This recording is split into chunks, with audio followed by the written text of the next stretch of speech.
कृष्णाय वासुदेवाय हरे परमात्मने प्रणतः क्लेशनाशाय गोविंदाय नमो नमः। लोक कृष्णेंद्र भगवान की जय। आइए हम आज रमा एकादशी व्रत की कथा सुनते हैं। रमा एकादशी की व्रत की बड़ी विशेषता है। ये इसमें कहा जाता है पाप से मुक्ति दिलाने वाली हैं। सभी एकादशी वैष्णवों की बहुत विशेष है, पर रमा एकादशी जो कार्तिक मास कृष्ण पक्ष एकादशी बुधवार वाले दिन को है इस बार, तो ये 2020 में तो एकादशी बुधवार वाले दिन मनाई जाएगी उत्तरा फाल्गुन नक्षत्र में।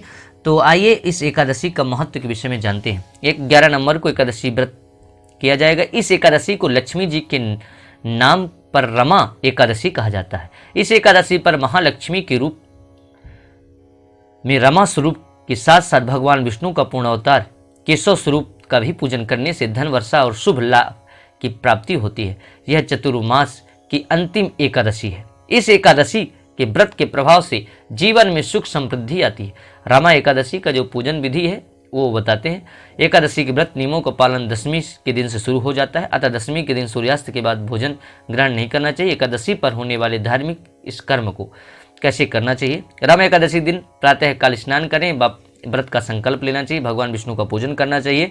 पूजन में भगवान विष्णु को धूप दीप तुलसी पत्ते नैवेद्य फूल तुलसी पत्र आदि अर्पित करना चाहिए। ब्राह्मण, अगर आपके पास कोई ब्राह्मण है तो उनसे आप कथा सुन सकते हैं। रात्रि में भगवान विष्णु को भजन कीर्तन करना चाहिए। एकादशी के दिन द्वादशी पर पूजन के जरूरतमंद व्यक्ति या ब्राह्मण के भोजन को करवाना चाहिए और दान दक्षिणा अंत में भोजन करके व्रत खोलना चाहिए। रमा एकादशी व्रत का महत्व।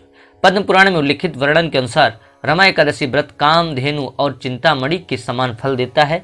इस व्रत को करने से मनुष्य के सभी पाप कर्मों का नाश होता है और उसे पुण्य फल की प्राप्ति होती है। इस व्रत के प्रभाव से धन धान्य की कमी दूर होती है। रमा एकादशी व्रत की जो कथा है, प्राचीन काल में विंध्य पर्वत पर क्रोधन नामक एक महाक्रूर वहेलिया रहता था। उसने अपनी सारी जिंदगी हिंसा लूट पाट मद्यपान से झूठे भाषणों व्यतीत कर दिया। जब उसके जीवन का अंतिम समय आया तब यमराज ने अपने दूतों को क्रोधन को लाने की आज्ञा दी। यमदूत ने उसे बता दिया कि कल तेरा अंतिम दिन है। मृत्यु के भय से भयभीत हो वह बहेलिया महर्षि अंगिरा के शरण में उनके आश्रम पहुंचा। महर्षि ने दया दिखाकर उससे पापांकुशा एकादशी व्रत करने को कहा। इस प्रकार पापांकुशा एकादशी व्रत पूजन करने से वह कुरु बहेलिया को भगवान की कृपा को मोक्ष की प्राप्ति हुई। इस तरह करके यह रमा एकादशी की जो महात्मा है और कथा थी ये छुड़ाया। और एकादशी व्रत की कथा संपूर्ण जो एकादशी पुराण में वर्णित है वो हमारे YouTube चैनल में एकादशी प्लेलिस्ट में आप जाकर वहाँ से देख सकते हैं। वीडियो देखने सुनने के लिए आप सभी का बहुत बहुत धन्यवाद। अगर अभी तक हमारे चैनल को सब्सक्राइब नहीं किया तो सब्सक्राइब करें। जय माई की।